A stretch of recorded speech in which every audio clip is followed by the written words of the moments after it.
Okay, hello and good morning, everyone. My name is Nadine Pasis, Learning and Development Coach for Lamudi, Philippines.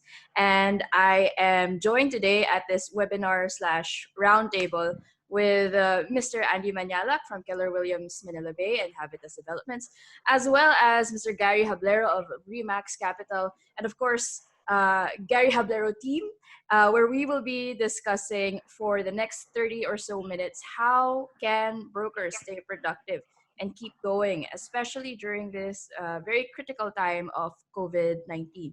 So first things first, no? Andy, Gary, I know you two to be some of the fastest moving personalities in the industry. How are you two to start? Gary. Okay. Well, I'm on my fifth or sixth day of home quarantine because it was really self-imposed because I came from the US. We arrived like 10 days ago or so. So, and now I am really forced to stay at home and make myself productive. Well, it's a blessing because I can spend more time with my family now. Yeah, it's the best What about part you, of it. Andy?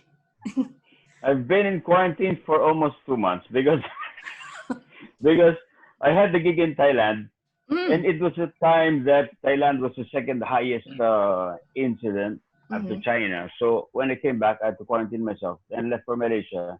When I came back, I had to quarantine myself, and then went to the US, and I passed through South Korea. So when I came back, I had to quarantine myself. Now this is official national quarantine. So I've been home Another for 30 days. yeah. So yeah, I have time to grow my beard. But it was fun.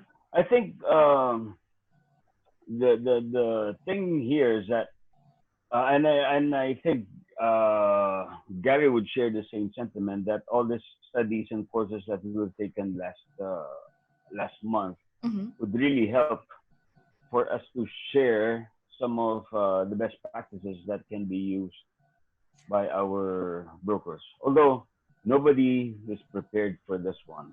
Nobody's True. prepared. Can you share with us maybe a few things that you guys have learned during your travels? You mentioned that you guys have been learning and studying best practices, etc. What would be some of the things that you've learned during this season? And yeah. Well, for us in Remax Capital, we do it annually. The last week of February, we attend a Remax convention. So it's attended by about 7,000 agents from all over the world. Of course, majority of it come from the US. Yeah. And it's a four-day convention. So we spend time attending sessions where we can learn, acquire knowledge, and improve our skills.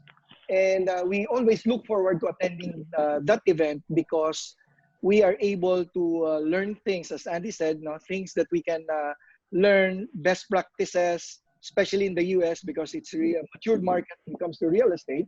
We're able to bring it home here in Manila. And actually what happened to us was really, after the convention, we had like a 4-day, we rested for 4 days. And we attended the Tom Ferry seminar in Miami. So that's why our trip lasted for about 2 weeks. And we're very much excited to go home and share our knowledge and experience to our teammates. And this happened. But we're finding ways. In fact, on Monday, we're doing, because our company, we have a Monday mindset training for all our agents and some select guests. We will be doing it via Zoom. And how, and I'm sure everyone might be, since, we're all here at home, you might, are you expecting a larger attendance, including the guests that you mentioned, or? Well, normally we have like 30 to 35 attendees or sometimes even more. So far, since we made that announcement, because we had a board meeting yesterday, we made that announcement that we will continue with the mindset training every Monday. And I think about 15 has already signed up. So we're expecting that there will be more sign-ups over the weekend. Okay. All right. So let's get to the core of it, right? Okay. A lot of brokers right now, as I mentioned earlier, seem to be at a standstill and are taking some time to get going again, and are probably thinking of their own ways, right? How they can cope with the situation. So my first official question for today is, how do you feel like brokers will be able to retain clients during a time like this with COVID-19 and the lockdown? Okay. Uh, just a hello. Yes. Yeah. Just a little background.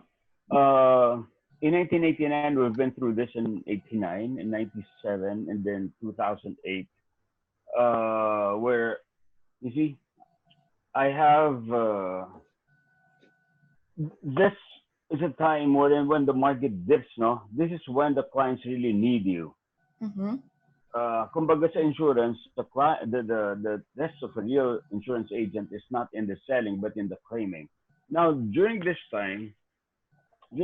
best way to retain your client is to chat them, text them, email them, call them, talk to them, ask them how they are, not just calling out to them every time you have something to offer. Mm-hmm. So this is a time that the clients need you, and then just make the connection. Just reach out to them. The message will be, I'm here. I'm still alive. I'm still in business. Business as usual. How can I help? How can I add value? Is there something I can do? So just make your presence felt. Just connect with your client and build the relationship. This is the time to build the relationship, because especially now that everybody is at home doing nothing, and uh, they're bored to death. They love to talk to someone and to hear something positive, something, some tips, unlike the fake news, or instead of just forwarding a lot of fake news, give them something positive. Okay. Well, I What about you, Gary? oh I agree with Andy. In fact, many people are really scared, and well, we as much as we want to be business as usual, but this seems to become the normal now for the next 30 days. I don't know. Hopefully, this will be shortened, because when I looked at China, they're on their fourth month and they haven't really totally addressed the issue. So looking at it, it could happen to the Philippines. So it's really a challenge. And I agree with Andy that the clients need us. Uh, uh, we have to connect with them, not just trying to sell them properties, but to really find out how they're doing. Because now, well, I may share the sentiment of the others, but more than having an investment, they're more concerned about their health. Hmm. Okay, because investments will now really be a choice. But for us brokers, the challenge is how can we still have business wherein there's a lockdown in Metro Manila or in the entire Luzon. Yes, one way is really to connect with them through social media and giving them value. In fact, we have more time to even connect with people now, as we don't have showings, we don't have meeting outside. So yeah, it's just really a different scenario now, and we can actually change the way we do things. From your end, what are the types of conversations that you're having with your investors and your clients, and what are the usual concerns that they're pushing forward right now? Okay, would you like to be the first guy? Okay.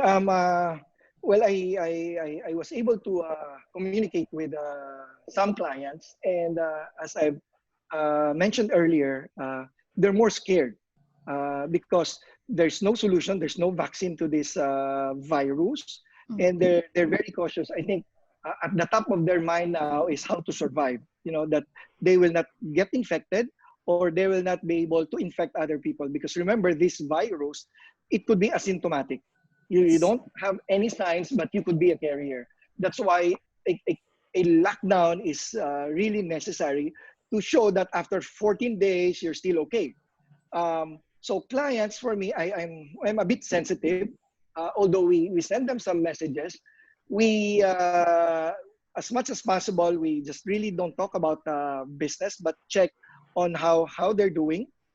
Send them valuable messages, but uh, just to share with you, we even had a closing yesterday because the document had to be signed, and it was done in Rockwell. Okay, so one of the few things that can happen. We have a showing today. So we have an agent who went out to show a property. But there are also transactions that have been canceled or deferred indefinitely because one client already we already had an LOI. It was signed. There was an agreement. Closing has been set. But because the seller came from the US, the buyer was kind of afraid to meet the seller. And because of the lockdown, it's hard to go to the banks and facilitate this transaction. The buyer had to defer it. We also had cancellations. They cannot fly to the Philippines in order to close the transaction. So we're really doing our best to hold on to those deals that are already under contract, that we may not lose them.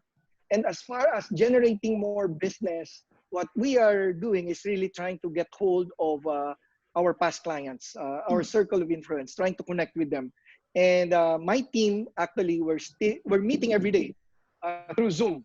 We spend an hour just, for them to feel that, it's still work every day, because when you're at home working, there's a lot of temptation. You have Netflix, you have YouTube. So encourage them, try to read. Okay. I'm also hooked on Netflix. Okay. I mean, just to be honest with it, but I try to meet them every day so that they feel that there's still work. So we have a regular meeting. We call it like, a sales meeting. So we discuss anything that can help us improve our sale, how we can improve our scripts and those things. And they appreciate. We're on our 4th day. And so far, I still have a complete attendance for, a team of 7 or 8 agents. Okay. What about you, Andy? Okay. I think we should also get a perspective from the retail sellers, because I think Gary, just like us, are dealing now with investors who are real expert and experienced investors. Okay, just last night, so you There. Okay. there's just a time to buy some. Now this is from one of our Indonesian investors who's checking out on us. How's the market here? So I told him about what's happening, and then he said, "Yeah, now is the time to buy," because he's an expert investor. Now we also, okay, Havitas right now is more into institutional sales. We are into more on uh, development consultancy. So sometimes it starts from the project, from the property acquisition. So we're dealing with real expert developers who think long term and who have experience like this. Now it's a different perspective than from the ordinary condo buyers who buys 1 or 2 units. That's we need. I think we need another guest who would be talking from that perspective, because that's another ball game. Developers or other investors, especially the more experienced one, look at this as a temporary bump. Yes, there may be a correction, and sometimes the more astute investors even wait for a longer dip, a deeper dip. Say, siguro mga bababa pa yan ng konti and then go. That's the time to buy. These are the ones with deep pockets. I've seen this happen in 89 to 91. I've seen this happen in 97 to 99. I've seen this happen in 2008. These are the investors who look at these opportunities. So yes, we just have to keep in touch with them and let us look for uh I mean uh have our eyes open for good deals. If I may jump to the next question, I don't know, maybe I'll answer that later because we'll be asking about Well, what platforms to what platforms to Yeah. if uh Yes, yeah, Gary. if I may just add to what Andy is sharing, I appreciate Andy's sharing this perspective because he's really more into institutional investors, while we are really into the retail, buying one or two condos. Especially, my team is focused on the condo market, and yes, true enough that savvy investors, the astute ones, they look for these opportunities because they have so much experience. Okay, with them. In fact, when you look at the stock market now, it has dipped. Okay, yeah, Yes. yeah, it's now on the 4,000 levels. 2 weeks ago we were like what, or 8,000. Now it's 4,000 something. But you see, there's still people buying. Yes. Buying low So and then people, waiting for the yes, the right time. Yes. people who have the confidence, okay, be it institutional or retail, I think they just really want to see where this is going. And once they can adapt to the situation, even if there's a lockdown, businessman, because they're really businessman, they will look for opportunities. And now may be the time to buy. All right. That's very optimistic. And I think it's exactly what we need, right? So, Andy, Andy already mentioned one of my next questions. What avenues and platforms are you guys now using to maximize during this time to keep your businesses running? So, Gary, I feel like you're a massive fan of Zoom, but are there any other channels or avenues that you're using as well? Well, to communicate, of course, we have social media. We have Facebook. We have different platforms where we can communicate. We have WhatsApp. I mean, I'm a fan of WhatsApp, so I'm able to send messages to my clients directly through WhatsApp, aside from the regular text messaging. But I think the key here is that what type of message or what kind of message are we able to convey to our clients? I think that would be the key. Something that should be of value. Andy? okay, okay. You can use, let's say, aside from reaching out to your clients, you can use platforms like, let's say, the FB groups. No, the Hmm. FB groups.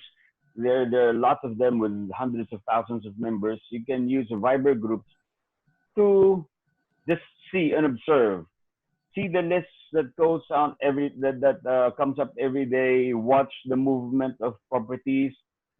But the most important is look for good deals. Look for good deals.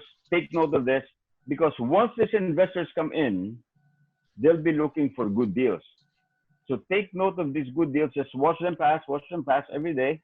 If you don't want to be very active in making comments, or if you don't have anything to post, just watch the good deals and watch for opportunities, and then take note of them. And then when the time comes that your investors, actually, uh, people like Gary, who have a long list of suki investors, I'm sure he is Yes. experiencing this. Gary, what's good to buy? Yeah. Ano maganda bilhin? What's a good investment? Then that's the time you should be ready with your good deals. Good deals. So just keep your eyes open. Brokers, keep your eyes open. Watch things pass by and just stay positive and look for good deals. Look for good deals.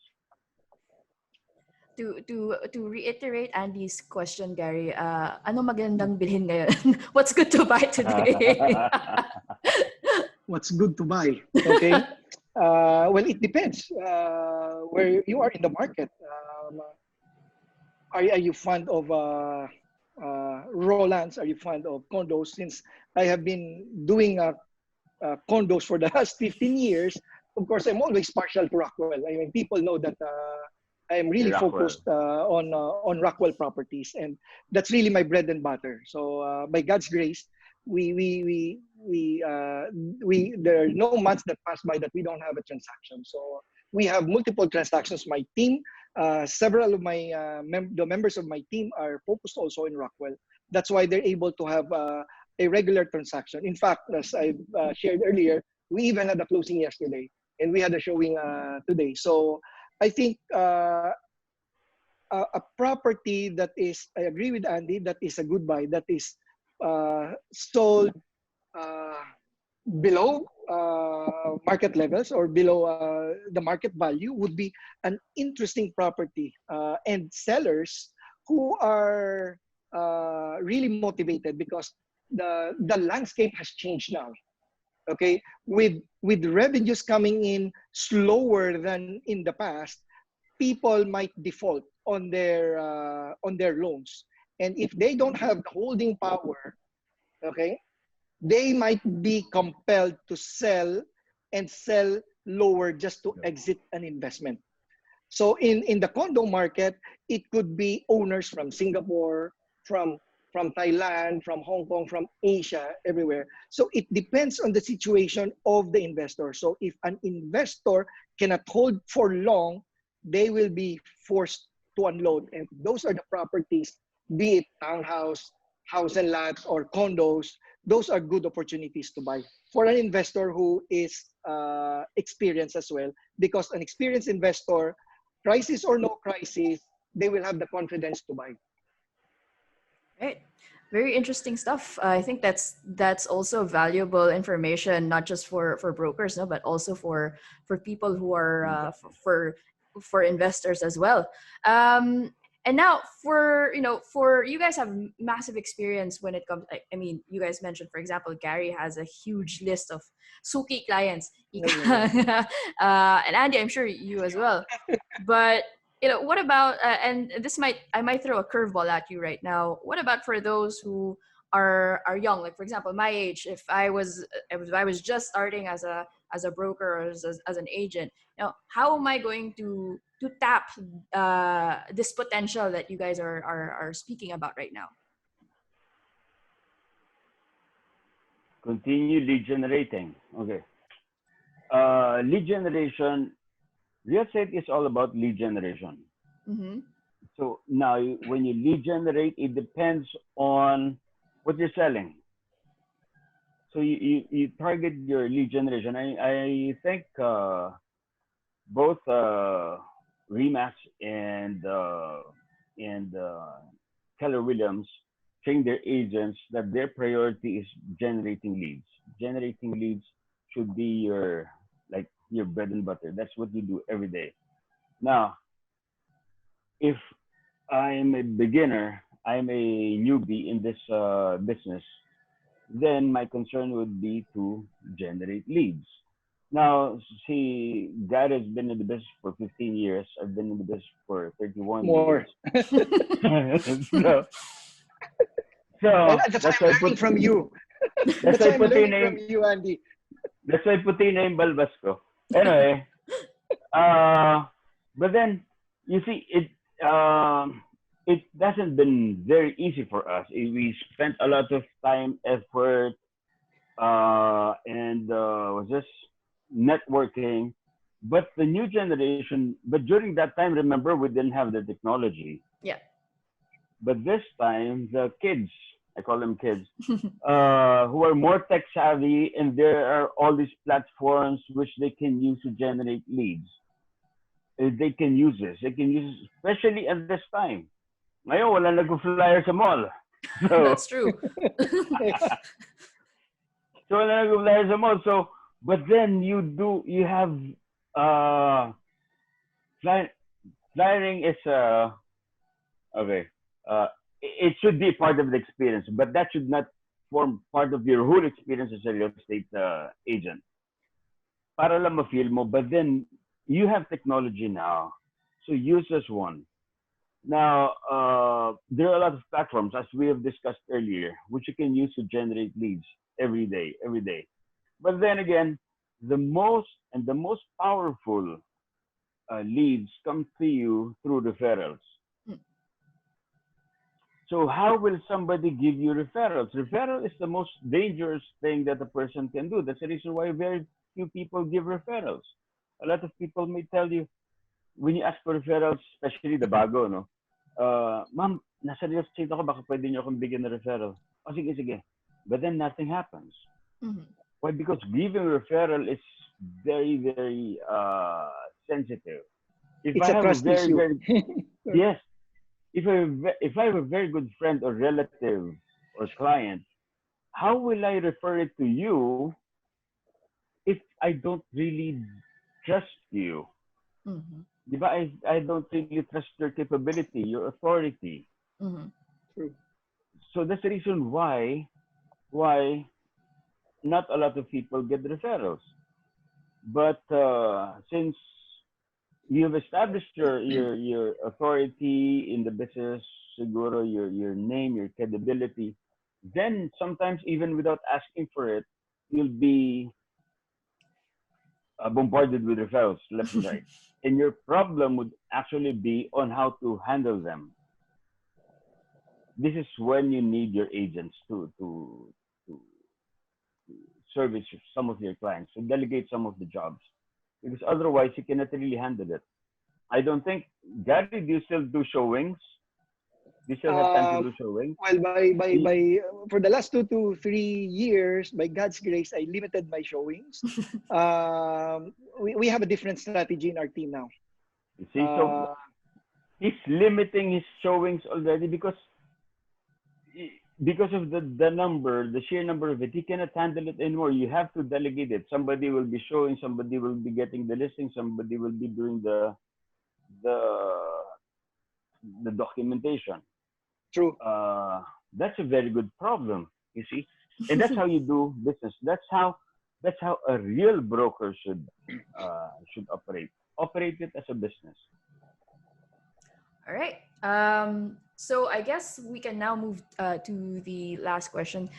You guys have thrown a lot of valuable advice for investors, for brokers who have been here for the long run, and of course for new brokers whose main priority should still remain try your best to generate your leads and create a good enough how do I say this? Create a good enough experience for your clients so that they remain with you and they stay with you. I guess for my last question is, there might still be those who are figuring things out who might have a lot of concerns. So for you two who seem to be already creating momentum for yourselves at the moment, or are starting to build momentum for yourselves at this period, how are brokers going to keep calm and plan for a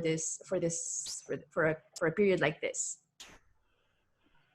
Well, again, this is really unprecedented. It's the first time that I have really experienced a crisis being a real estate broker. When Andy mentioned about the 97 crisis, I was in a different industry and I didn't really have any idea what was happening.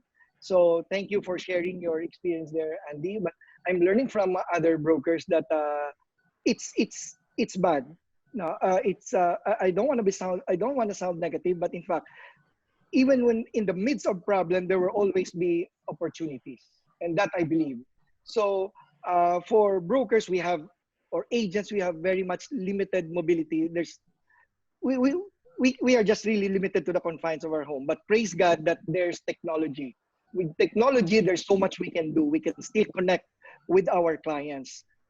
In fact, if you have what my team thought of is that since we were able to come up with virtual tours, so there's no physical showing of the property, but we send them virtual tours. So we had it already even before. So we're sending it to them so they can still experience the property, a home which they are intending to buy without going to the site, to the location. So with a virtual tour, it's as if they were in the property. And hopefully when things subside and go back to what it used to be, there would be decisions that will be made.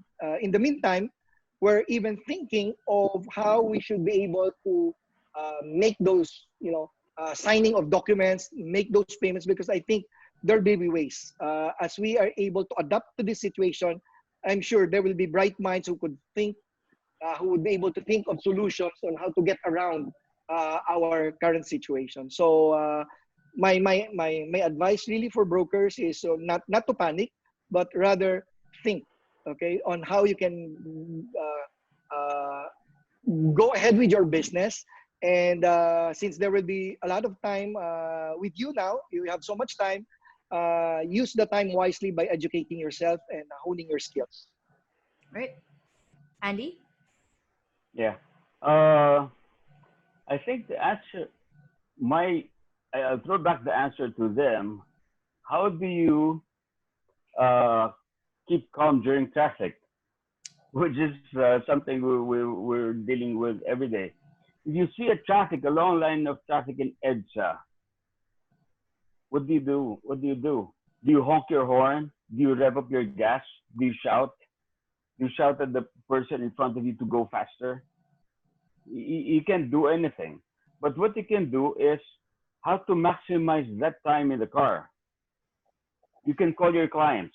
You can call your network. You can call your team.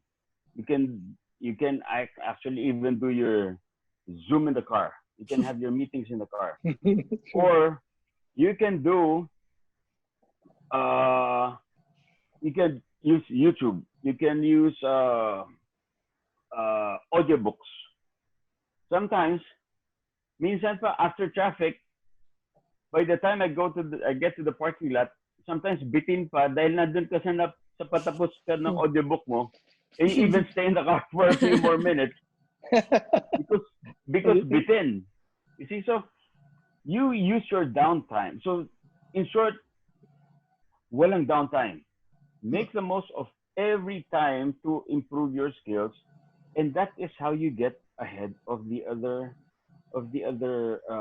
brokers, agents. During this time, this is what you call the law of equilibrium. The law of Mhm. equilibrium, as I've texted to I think Nadine the other day, it states that the amount of available income in the market defines the number of agents, dictates the number of agents in that market.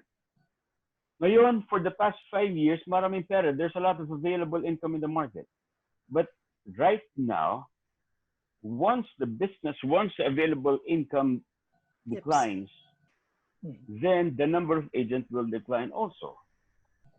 See, for the past 5 years, there were a lot of agents. Nagpunta na Enria, some joint Enria, Pareb, Rebap, and the biggest one is Cobap. You know that, right, Nadine? Yes, I do. Cobap, the Colorum Brokers Colorum brokers. Association of the Philippines. Yes. Yes. So when the market shrinks, I'm not Oh. sure.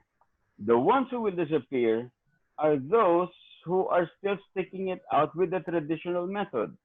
Mm. The young ones, the young who are tech savvy, who are more informed, well traveled, who are more professional looking, who are more active, will really outperform the traditional ones who insist that, oh, my clients will only deal with me. That will no longer happen.